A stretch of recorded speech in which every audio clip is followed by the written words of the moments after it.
శ్రీ దక్షిణామూర్తి సమారంభాం శ్రీ శివరామదీక్షితమధ్యమాం శ్రీ బుర్హానార్య పర్యంతం వందే శ్రీ సత్యయాఖ్య గురు పరంపరాం. జయతల సద్గురు బ్రహ్మ మహారాజ్కు జై. ఈరోజు మరి నకిరేకల్లు కరుణానంద అచల గురు మందిరంలో మరి అచల పరిపూర్ణ సాంప్రదాయకులైనటువంటి మరి అచల గురుభక్తురాలు శ్రీ బ్రహ్మదేవర అనసూయమ్మ గారి యొక్క మరి పూజా కార్యక్రమంలో పాల్గొనే అవకాశం పరమాత్మ కల్పించారు. మరి పరమాత్మకు ధన్యవాదాలు.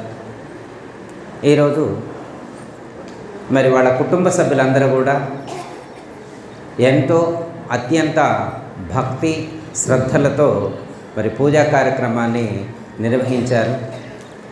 అంటే వారి మీద ఉండేటువంటి ఆ భక్తి, ఆ ప్రేమ ఎంత ఉంది అనేటువంటిది వాళ్ళు చేసే విధానాన్ని బట్టే మనకు అర్థమవుతుందన్నమాట.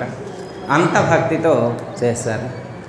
ఎందుకంటే మనకు వెనకటి నుంచి ఒక మాట మనకు చెప్తూ ఉంటారు, హెరిడిటరీ జెనెటిక్స్ అంటే వంశ పరంపర లక్షణాలు కొంతమందిలో కనిపిస్తూ ఉంటాయి. మనం చెప్పుకుంటూ ఉంటాం, మా అబ్బాయికి వాళ్ళ తాత పోలికి వచ్చింది, మేనమామ పోలికే వచ్చింది, కొంతమంది అయితే మేనత్త పోలికి వచ్చింది, అమ్మమ్మ పోలిక కొట్టొచ్చినట్టు కనపడుతుంది, చూడు కొట్టొచ్చినట్టు కనపడుతుంది, నాయనమ్మ పోలిక అబ్బా భలే కనపడుతుంది. అంటే ఏంటి అర్థం? అంటే మన పూర్వీకుల యొక్క జీవన విధానం, వాళ్ళు ఎలా జీవించారు అనేటువంటిది వాళ్ళ యొక్క కొడుకుల్లో, మనవాళ్ళు, ముని మనవాళ్ళలో కనిపించినప్పుడు వాళ్ళు సంతోషపడతారు. వాళ్ళు వేరే ఏదో చూసి సంతోషించడం. పుత్రోత్సాహము తండ్రికి పుత్రుడు జన్మించినప్పుడు పుట్టదు, జనులా పుత్రుని గనుగొని పొగడగా పుత్రోత్సాహము నాడు పొందుర సుమతి అని చెప్పారు. అంటే తల్లిదండ్రులు పిల్లల నుంచి ధనమో ఏదో ఆశించరమ్మా. ఎందుకంటే తల్లిదండ్రుల యొక్క లక్ష్యం ధనం ఒక్కటే క్రైటీరియా కాదు, ఓన్లీ ఎడ్యుకేషన్ సిస్టమ్ ఒక్కటే కాదనమాట. విద్య, ధనం ఒక్కటి ఉంటేనే సరిపోదు, సంస్కారం ఉండాలి. ఏం కావాలా? సంస్కారం ఉండాలన్నమాట. ఆ సంస్కారం కొంతమంది దగ్గరే మనకు కనిపిస్తూ ఉంటుందన్నమాట. అది ఎప్పుడంటే మనం బయటికి వెళ్ళినప్పుడు, వాళ్ళ తాతగారు కానీ ఇంకా వాళ్ళ కుటుంబ సభ్యులు ఎవరైనా బయటికి వెళ్ళినప్పుడు, అబ్బా మీ మనవడు ఎంత మంచివాడండి, లేకపోతే మీ మనవరాలు ఎంత మంచిదండి, నీ కొడుకు ఎంత మంచివాడండి, ఎంత హెల్పింగ్ నేచర్ ఉంది, అచ్చం నీ లక్షణాలే కనపడ్డాయనని చెప్పినప్పుడు వాళ్ళకి ఎంత సంతోషం కలిగిందంటే, అంటే వాళ్ళ యొక్క ఆనందానికి అవధులు ఉండవు. వాళ్ళు 100 కోట్లు సంపాదించినప్పుడు కూడా అంత ఆనందం కలగదు. అర్థమైందమ్మా? వాళ్ళు రూపాయి కష్టపడి జీరో స్టేజ్ నుంచి కోటీశ్వర్లు అయినప్పటికీ కూడా 100 కోట్లు సంపాదించుకున్నప్పుడు కూడా రానటువంటి, అవార్డు తీసుకున్నప్పుడు కూడా రానటువంటి ఆనందం అనేటువంటిది ఎవరైనా ఒక వ్యక్తి వచ్చి మీ కుటుంబ సభ్యుడు, మీ మనవడు, మీ కొడుకు, మీ మనవరాలు చాలా మంచివాళ్ళు, మీ లక్షణాలే వాళ్ళకు వచ్చినాయి అని చెప్పినప్పుడు, ఆ సంస్కారం మీ సంస్కారం వాళ్ళల్లో కనిపిస్తుంది అని చెప్పినప్పుడు వాళ్ళకు ఉండేటువంటి ఆనందానికి అవధులుండవు. అర్థమైందా? అలాగే ఇప్పుడు అనసూయమ్మ గారు ఉన్నారనుకోమ్మ, వారి పేరు తలుచుకుంటే వాళ్ళ కుటుంబ సభ్యులను చూసినప్పుడు ఈ లక్షణాలు అక్కడ కనిపించాలి. ఎందుకు చెప్తున్నాను అంటే, అనసూయమ్మ గారు మామూలు భక్తురాలు కాదు. భగవద్గీతలో చెప్తారు శ్రీకృష్ణ పరమాత్మ, మనుష్యాణం సహస్రేషు కసిద్య తతసిద్ధయే యతతామపి సిద్ధానం కసిన్మాం వేత్తి తత్వతః అన్నారు. ఈ ప్రపంచంలో వేలాది మంది భక్తులు ఆధ్యాత్మిక మార్గంలో ప్రయత్నం చేస్తూ ఉంటారు, ఎంతోమంది సాధన చేస్తూ ఉన్నారు. అలా సాధన చేసినటువంటి వాళ్ళలో లక్ష్యాన్ని చేరుకునేటువంటి వాళ్ళు ఏ ఒకానొకరో మాత్రమే. అందరూ లక్ష్యాన్ని చేరుకోరట. మరి ఎవరు చేరుకుంటారు? ఏ ఒకానొకరో మాత్రమే ఆ లక్ష్యాన్ని చేరుకుంటారు. ఎందుకు? మిగతా వాళ్ళందరూ ఎందుకు చేరుకోరంటే సరైనటువంటి ప్రయత్నం చేయకపోవటం చేత. సరైనటువంటి ప్రయత్నం చేయకపోతే లక్ష్యాన్ని చేరుకోలేరు. ఓకే, మరి వాళ్ళ అచల గురుభక్తురాలు మరి శ్రీ బ్రహ్మదేవర అనసూయమ్మ గారు మరి వారి లక్ష్యాన్ని చేరుకున్నారా లేరా, వారు ఆ సిద్ధి పొందారా లేదా అని ఎవరైనా ప్రశ్నించారనుకోమ్మా ఏం చెప్తాం మనం? నేనైతే వారి లక్ష్యాన్ని చేరుకున్నారని చెబుతా. మరి మీరు చెప్తారో చెప్పరు, అది మీ ఇష్టం, ఎవరి సొంతం కదా. నేనైతే చెప్తా. ఏం గురువుగారు మీరు మాత్రం ఎందుకు చెప్తారని మీరు అడగవచ్చు. మీరేమన్నా నకిరకల్లా మీరు చెప్పడానికి? మీరు ఎప్పుడో వైరాలో ఉంటారు, లేకపోతే హైదరాబాద్లో ఉంటారు, ఎప్పుడో వచ్చిపోయే మీకే అనిపిస్తే మరి లోకల్లో ఉండేటువంటి మాకేమనిపించాలి మీరు అనుకోవద్దు? అనిపించాలి వద్దా? ఎందుకంటే ఆధ్యాత్మిక మార్గంలో సిద్ధి అనేటువంటిది అందరికీ సిద్ధించదు. సిద్ధి మంత్రసిద్ధి మామూలుగా మంత్రశాస్త్రంలో ఉన్నటువంటి ప్రముఖులు ఏమని చెప్తారంటే, ఉదాహరణకి ఒకళ్ళు గాయత్రి మంత్రాన్ని ఉపదేశం పొందారనుకోమ్మా, గాయత్రి మంత్రాన్ని ఉపదేశం పొందారనుకో, మరి గాయత్రి మంత్రాన్ని ఉపదేశం పొందినటువంటి వాళ్ళు ఆ గాయత్రి మంత్రసిద్ధి పొందాలి అంటే, గాయత్రి మంత్రసిద్ధి పొందాలి అంటే మంత్రాలు ఎన్నిసార్లు చదవాలా అంటే ఒక ఫార్మెట్ ఉంటుంది. అంటే ఆ మంత్రాన్ని ఉపదేశం తీసుకున్నప్పుడే ఆ మంత్రోపదేశం చేసినటువంటి గురువు గారు, నాయన ఈ మంత్రాన్ని ఈ పద్ధతిగా నువ్వు ఇన్నిసార్లు అనుష్ఠానం చేస్తే నీకు మంత్రసిద్ధి కలుగుద్ది అని చెప్తారు. ఇప్పుడు గాయత్రి మంత్రానికి ఏమని చెప్తారంటే 24 అక్షరాలు ఉంటాయి కాబట్టి 24 లక్షల మంత్రాలు ఎవరైతే అనుష్ఠానం చేస్తారో వాళ్లకు గాయత్రి మంత్రసిద్ధి కలుగుద్ది అని చెప్తారు. అవునా? అంటే ఏంటి? 24 లక్షల సార్లు గాయత్రి మంత్రాన్ని అనుష్ఠానం చేస్తే గాయత్రి మంత్రసిద్ధి కలుగుద్దని చెప్తారు. మరి నేనెందుకు చెప్పా? మరి బ్రహ్మదేవుడు అనసూయమ్మ గారి గురించి అంటే వాళ్ళు 1,80,00,000 మంత్రాన్ని వారు అనుష్ఠానం చేశారంటే మరి వాళ్ళకి మంత్రసిద్ధి కలిగిద్దా కలగదా?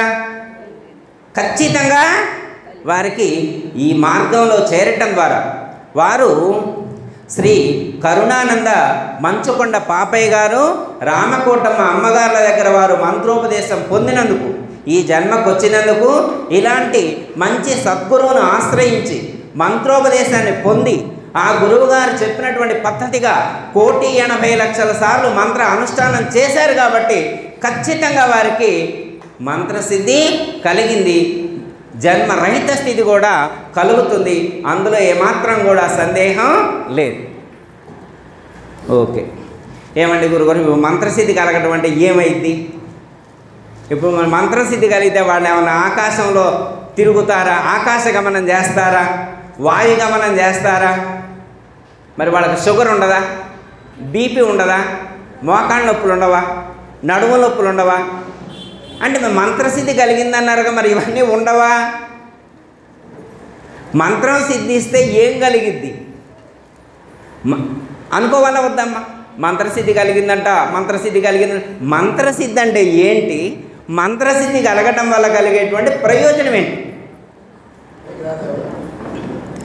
మంత్రసిద్ధి కలిగినటువంటి వాళ్లకు మనస్సులో మార్పు వస్తుంది. శరీరంలో మార్పులు కూడా కనిపిస్తాయి, కానీ ఎక్కడ మార్పు వస్తుందంటే మనస్సులో మార్పు వస్తుంది. మనస్సులో ఉన్న గుణాల్లో మార్పు వస్తుంది. మనస్సులో ఒక పవిత్రత ఏర్పడుతుంది. అర్థమైందమ్మా? వాళ్ళలో ఉన్నటువంటి కామము, క్రోధము, లోభము, మోహము, మదము, మాత్సర్యము, దంభము, దర్పము, ఈర్ష్య, అసూయ, రాగము, ద్వేషము, అహంకారము, మమకారం, ఇలాంటి గుణాలు ఏవైతే ఉన్నాయో ఈ గుణాలన్నీ కూడా నశిస్తాయి. నిర్మలత్వం ఏర్పడుతుంది. మంచి సల్లక్షణాలు కలుగుతాయి. మీరు వినే ఉంటారు, భాగవత కృష్ణదేశకుల వారు ఒక కందార్థం చెప్పారమ్మా. ఎప్పుడు మరి ధనమ్మ గారు కూడా చదువుతూ ఉంటారు, అమ్మగారు కూడా ఎప్పుడు చదువుతారు, మీరు కూడా వినే ఉంటారు. ఒకసారి గుర్తు చేస్తారు. అంటే మంత్రసిద్ధి కలిగినటువంటి వాళ్ళు ఎలాంటి భావంతో ఉంటారు అనేటువంటి విషయాన్ని తెలియజేసేటువంటిది. పిల్లలు తాటాకులతో పిల్లలగా వించి పెళ్లి పేరంటంబుల్ కొల్లలుగా చేయువారల తల్లులుగా నిసత్యమనుచు తలచారామదేనే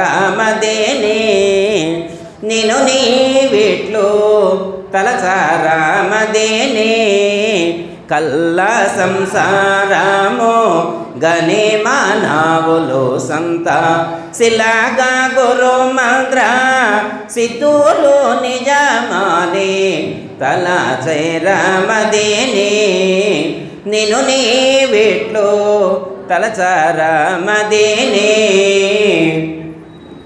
గురుమంత్ర సిద్ధులు ఎలా తలంచుతారు?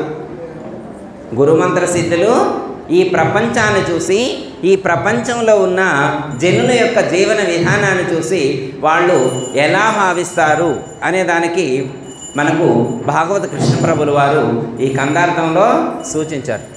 పిల్లలు తాటాకులతో పిల్లల గావించి పెండ్లి పేరంటంబుల్ కొల్లలుగా జేయువారల తల్లులు గలి సత్యమనుచు తలచేరమదిని.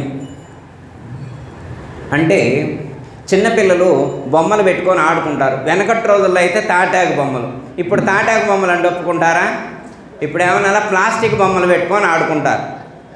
ఇప్పుడు ప్లాస్టిక్ బొమ్మలు పెట్టుకొని ఆడుకుంటారు. తల్లి బొమ్మ, తండ్రి బొమ్మ, కొడుకు బొమ్మ, కోడల బొమ్మ, ఇల్లు బొమ్మ పెట్టుకుంటారు. అందులోనే అరుచుకోవటం, అందులోనే సంతోషం, అందులోనే పిక్నిక్లు, పార్కులు, డ్రెస్సులు, ఫెస్టివల్స్, సెలబ్రేషన్స్ అన్నీ ఉంటాయి. తర్వాత గంట ఆగిన తర్వాత పిల్లలు ఆడుకుంటున్నారు అనుకో, తల్లిదండ్రులు కుర్చీలో కూర్చొని చూస్తున్నారు అన్నమాట. అబ్బా భలేగా ఆడుకుంటున్నారు అంటారు. కానీ తల్లిదండ్రులు వాళ్ళు ఆడుకునేటువంటి ఆట నిజం అనుకుంటారా, అబద్ధం అనుకుంటారా? అబద్ధం అనుకుంటారు. అలాగే మనం ఆడుకునేటువంటి ఆటను చూసి కూడా గురుమంత్రాన్ని పొందినటువంటి గురుమంత్ర సిద్ధులు కూడా నిజమని అనుకోరు, అబద్ధమని అనుకుంటారు. దీనికి చిన్న ఎగ్జాంపుల్ ఒకటి చెప్పి క్లోజ్ చేస్తాం, ఎక్కువ టైం లేదు. ఒక స్పెషల్ ట్రైన్ ఉంది, ఒక స్పెషల్ ట్రైన్. ఆ ట్రైన్లో ఉన్నటువంటి స్పెషాలిటీస్ ఏంటంటే అందులో మనిషికి కావలసినటువంటి అన్ని వస్తువులు ఫ్రీ. ఏదైనా కానీ నీ ఇష్టం వచ్చింది నువ్వు తీసుకోవచ్చు. సపోజ్ ఉదాహరణకి డెస్టినేషన్ స్టార్టింగ్ అండ్ ఎండింగ్ చెప్తాను. సికింద్రాబాద్లో స్టార్ట్ అయ్యి వైజాగ్లో ఎండ్ అవుతుంది అనుకోండి. ఆ ట్రైన్ సికింద్రాబాద్లో స్టార్ట్ అయ్యి వైజాగ్లో ఎండ్ అవుతుంది.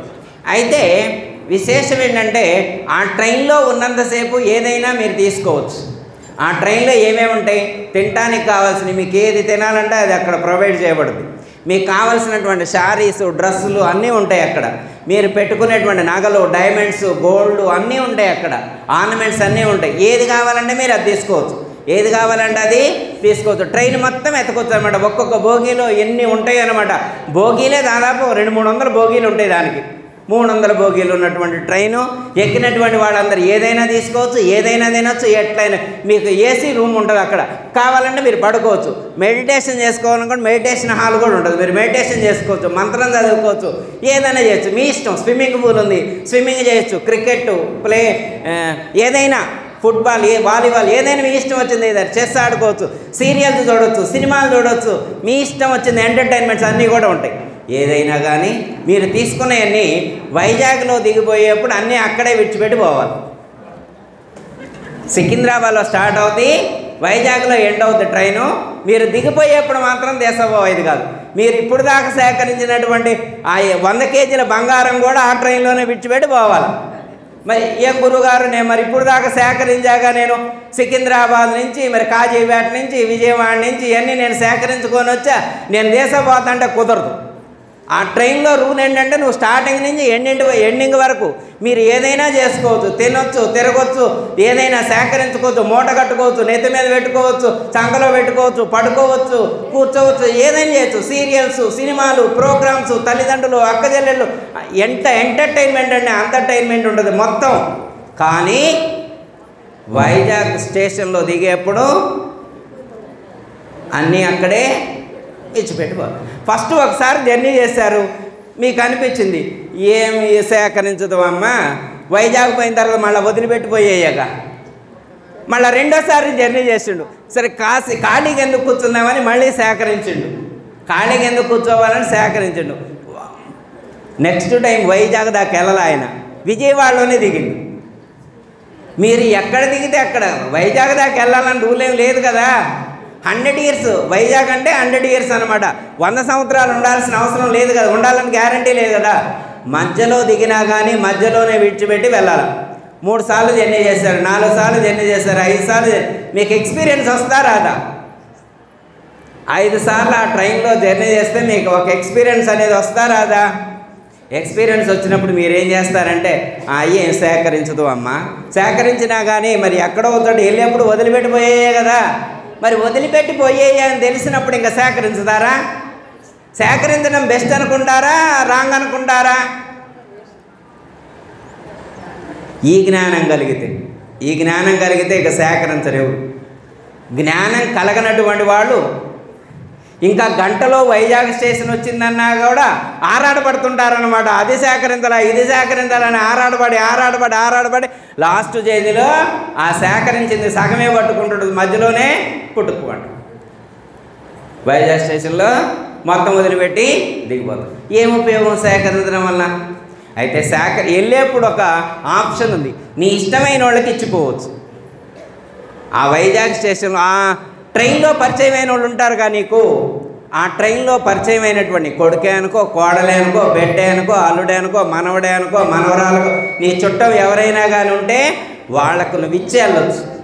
ఈ ఆప్షన్ అనేటువంటిది ఒకటి ఉంది. ఓకే, ఇప్పుడు మరి ఈ విషయం తెలిసింది లాస్ట్ మినిట్లో వెళ్ళేప్పుడు ఇక్కడే విడిచిపెట్టి వెళ్ళాలి అనే విషయం తెలిసింది అనుకో, సేకరిస్తారా సేకరించరా? అమ్మ మీరైతే సేకరించరని నేను అనుకుంటున్నా. మీరైతే ఎందుకంటే సేకరించినా విడిచిపెట్టేలేదే కదా. అలాగే సికింద్రాబాద్ టు వైజాగ్ జర్నీ అంటే బర్త్ టు డెత్ జర్నీ. మనం కూడా అలాగే సేకరించుతూ ఉన్నాం. మనం కూడా ఏం చేస్తున్నాం? అలాగే సేకరించుతున్నాం. 80 ఏళ్ళు వచ్చినా ఇంకా సేకరించడం ఏంటి? 90 ఏళ్ళు వచ్చినా ఇంకా సేకరించే పనిలోనే మనమే, ఆరాటం పోరాటమే. ఏంది నీ జీవితం? ఏం చేస్తావు? నువ్వు ట్రై చేయవు. నీ కొడుకు ఒక 100 తగ్గని, లేదా 2 కోట్లు తగ్గని, నువ్వు ఆరాటపడటం వల్ల నీకేమైనా ఉపయోగం ఉందా? లేదు కదా. అందుకే ఏం చేయాలంటే జన్మను సార్థకం చేసుకునే పని చేయాలన్నమాట. అమ్మగారు ఎప్పుడు ఒక మాట అంటారు, నరశల్యంబుల దేహము స్థిరమా 100 ఏళ్ల తపము చేసిన గానే మరణము తప్పదు కనుకనో పరమార్థము తెలియుటకు ఇదే సమయమోరా ఇంతకు మిక్కి నికలేదు పోరా. పాండ్రమ్మ గారు ఎప్పుడు చదువుతారు, ధనమ్మ గారు కూడా చదువుతారు, సుశీలమ్మ గారు కూడా చదువుతారు, చాలామంది చదువుతారు. ఇక్కడ నేను వచ్చినప్పుడల్లా వింటా అన్నమాట. నరశల్యంబుల దేహము, ఈ శరీరం ఎట్లాంటిది? నరాలు, అస్థులు, మాంసము, చర్మముతో, మలమూత్రాలతో కూడి ఉన్నటువంటి రక్తం, వీటితో తయారై నిండి ఉన్నటువంటి శరీరం. నరశల్యంబుల దేహము స్థిరమా, దీన్ని చాన్నాళ్ళు బతికించాలని, దీన్ని ఎన్నాళ్ళు చాన్నాళ్ళు బతికించాలని చెప్పి యోగాసనాలు, పచ్చి కూరగాయలు తినటం, అమృతాహారాలు, ఉపవాసాలు, పస్తులు ఉండటాలు, ఎన్ని కుస్తీలు పడతారమ్మా? స్థిరమా? 100 ఏళ్ళ ఒక ఆయన 100 సంవత్సరాలు తపస్సు చేసిండంట దీన్ని నిలబెట్టాలని. ఉంటుందా? 100 కాదు 1000 ఏళ్ళు తపస్సు చేసిండు ఒక ఆయన. ఉంటుందా ఇది? ఎన్నేళ్ళు తపస్సు చేసినా ఇది ఉండదు. ఎందుకంటే పోవటమే దీని యొక్క సహజ లక్షణం. భగవద్గీతలో పరమాత్మ చెప్తారు, జాతస్య ధ్రువో మృత్యుర్ ధ్రువం జన్మ మృతస్య చ. ఇది పుట్టిన కాడి నుంచి కన్ఫామ్, అప్పుడే పుట్టినరోజే, డేట్ ఆఫ్ బర్త్ రోజునే డేట్ ఆఫ్ ఎక్స్పైరీ కన్ఫామ్ చేసుకొని వచ్చింది. మెడిసిన్స్ తయారు చేసినప్పుడు డేట్ ఆఫ్ మ్యానుఫ్యాక్చరింగ్ రోజునే డేట్ ఆఫ్ ఎక్స్పైరీ కూడా దాని మీద వేస్తారు, ఇక తర్వాత పనిచేయదు అనమాట. అలాగే దీనికి కూడా డేట్ ఆఫ్ బర్త్ రోజునే డెత్ కూడా కన్ఫామ్ అయ్యి వచ్చింది. కాకపోతే మనకి తెలియదు కాబట్టి ఏమనుకుంటాం? చాన్నాళ్ళు ఉంటాం. నేను చాన్నాళ్ళు ఉంటా. ఎవరికి తెలుసు? శంకరాచార్య వారు విద్యుత్ చాలనందేహం అన్నారు. ఆకాశంలో మెరుపు లాంటిది అని చెప్పారు.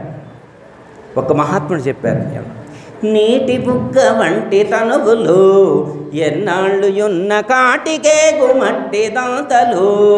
నీటి బుగ్గ వంటి తనువులు ఎన్నాళ్ళు యున్న కాటికే గుమట్టి దంతలు.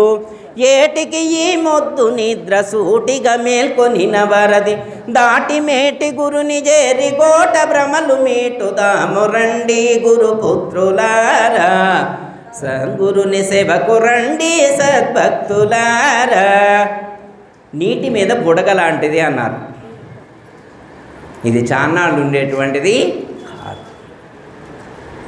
కాలమెంతో కాస్టు అయినది వేస్ట్ చేయకు మానవా, కాలమెంతో కాస్టు అయినది వేస్ట్ చేయకు మానవా. మేలు కొనరా నేటికైనా రేపు మా పనబోకురా. మనకివ్వబడినటువంటి జీవితం అత్యంత విలువైనటువంటిది. ఏది సాధించినా కానీ ఈ శరీరం ఉన్నప్పుడే ఏదైనా సాధించగలుగుతాం. మరి ఈ రోజున మనమందరం ఇక్కడ కూర్చొని ఏం మాట్లాడుకుంటున్నామంటే అచల పరిపూర్ణులైనటువంటి శ్రీ బ్రహ్మదేవర అనసూయమ్మ గారు గురువును చేరి వారి యొక్క జన్మను ఎలా సార్థకం చేసుకున్నారో గుర్తు చేసుకుంటున్నాం. అది ఎందుకు ఈ పూజ అంటే వారు ఎలా తరించారో గుర్తు చేసుకోవటం. అర్థమైందమ్మా? ఇప్పుడు వారితో పాటు ఉపదేశం తీసుకున్న మనందరికీ తెలుస్తుంది. ఇంకా తెలియాల్సింది ఎవరికి? ఇంకెవరైనా కొత్త వాళ్ళు ఉంటే. అర్థమైందమ్మా? నరశల్యంబుల దేహము స్థిరమా నూరేళ్ల తపము చేసిన కానీ మరణము తప్పదు గనుకను. మరణము తప్పదు కనుకను. మరి అయితే ఏం చేయాలా? ఇప్పుడు మరణం తప్పదు అన్నారు. ఇప్పుడు మమ్మల్ని ఏం చేయమంటారు? నేనేం చెప్పను, మీరు ఆలోచించుకోండి. పరమార్థము తెలియుటకు ఇదే సమయమురా, పరమార్థము తెలియుటకు ఇదే సమయమురా. ఇంతకు మిక్కి లికలేదు పోరా. బా, ఎంత అద్భుతంగా చెప్పారండి. ఇంతకు మిక్కి, ఇంతకంటే మించి ఇంకొక మాట లేదు చెప్పడానికి. ఇది సత్యం. ఏ గురువుగారు అంత గట్టిగా చెబుతున్నారు ఏందని మీరు అనుకోవచ్చు. కొంచెం ఇబ్బంది ఏమైనా ఉందేమో తెలియదు నాకు, కానీ కొంచెం ఏంటంటే ఇక్కడ ఒక్క మాట చెప్పి కంక్లూషన్, ఎక్కువ లేదు, ఒక్క మాట. ఎట్లా అంటే అమ్మా, మనం ఒకరి దగ్గర కారు రెండుకు తీసుకున్నాం అనుకోమ్మా, మళ్ళీ తీసుకెళ్ళి ఆయనకు అప్పచెప్పినప్పుడు కారు మొత్తం సరి చూసుకుంటాడు, ఎట్టుంది బాగుందా లేదా అని. థ్యాంక్స్ చెప్తామా చెప్పమా? ఏ సార్ మరి నకరకల్లి వెళ్ళొచ్చిందా, కారు ఇచ్చారు, థ్యాంక్స్ అండి అని చెప్తూ, ఏదైనా కారు ఇచ్చినందుకు. ఇంకోటి ఏంటంటే ఆ కారు ఇచ్చినందుకు మన జర్నీ కరెక్ట్ చేయాలి, జర్నీ కరెక్ట్గా చేయాలి. అంటే కారు ఎందుకోసం తెచ్చుకున్నామో ఆ ప్రయోజనం నెరవేరాలి. అలాగే ఇప్పుడు పరమాత్మ మనకి ఈ శరీరాన్ని ఇచ్చారు, పరమాత్మ మనకి ఈ శరీరాన్ని ఇచ్చారు. రేపు పరమాత్మ దగ్గరికి వెళ్ళిన తర్వాత నా శరీరంతో ఏం చేసావు నాయన అని చెబితే నువ్వు సమాధానం చెప్పాల. నేనెందుకు చెప్పాలంటాం, నేనెందుకు చెప్పాలి. చాలామంది నా శరీరం నా ఇష్టం అండి అంటాడు. ఏమంటారు?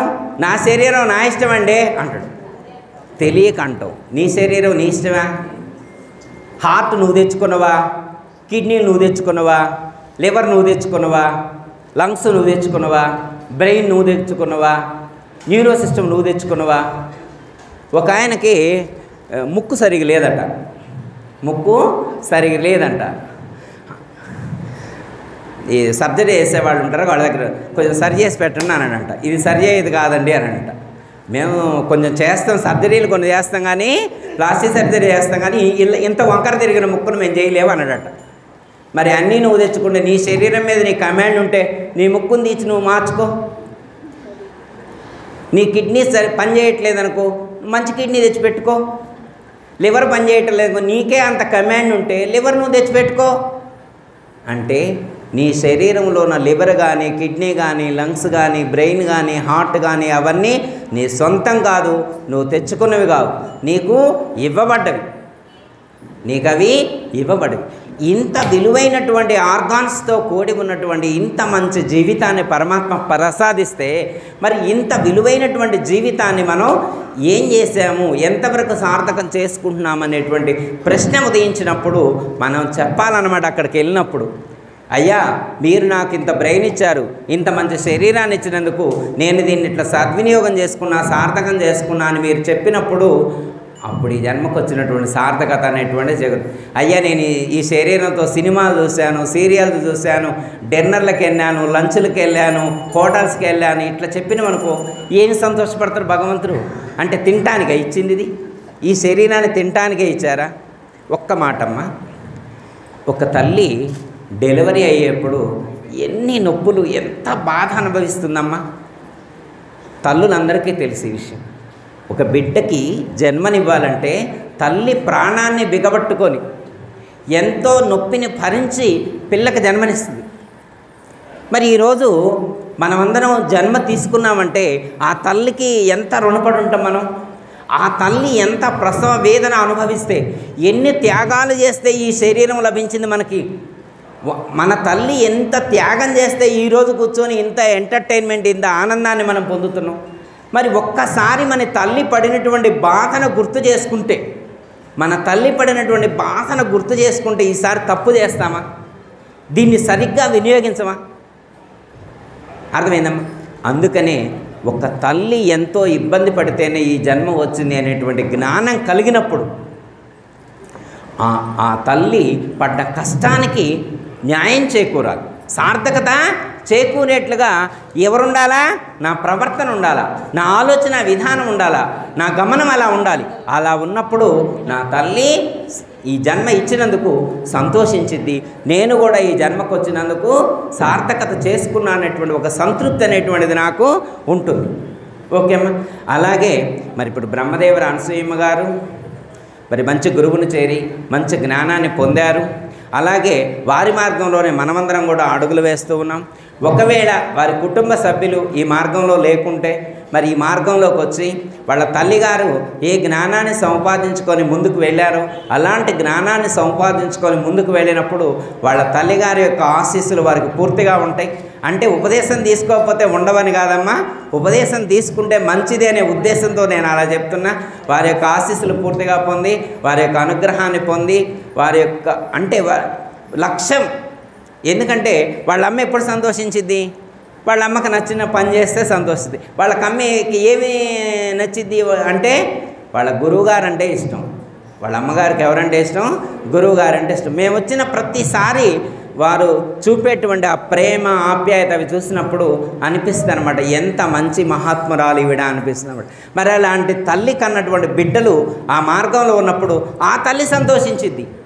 అందులో ఏమాత్రం కూడా సందేహం లేదు. కాబట్టి ఆ మార్గంలో అడుగులు వేసి ఆ తల్లి యొక్క ఆశయాలను పంచుకోవాల్సిందిగా కోరుతూ సెలవు తీసుకుంటున్నాను. దయతల సద్గురు ప్రభు మహారాజుకు అందరికీ జై గురు.